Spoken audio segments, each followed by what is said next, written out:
Hello everyone. In this video I will explain SQL Server subquery type. So we have our different type of SQL Server subquery. So first SQL subquery we can use in place of an expression. Let's show you how does it work in place of expression.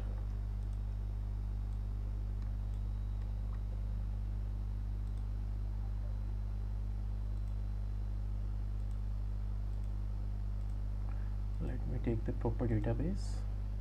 So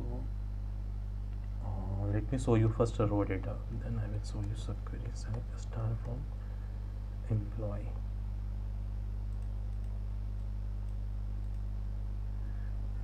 So this is the employee data. Now subquery, I want to write subquery at the place of expression, means I want to show max salary in every row. So I just written a subquery. Let's run this and see the value. So I have this max column for each department. Just example for sale, let me make it short. Order by depth. Here order by depth means where is the department null.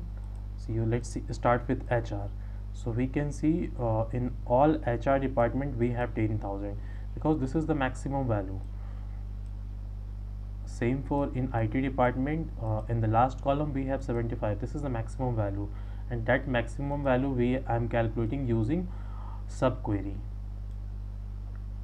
And this is also called a nested subquery, correlated subquery. This part I will explain in the correlated subquery section.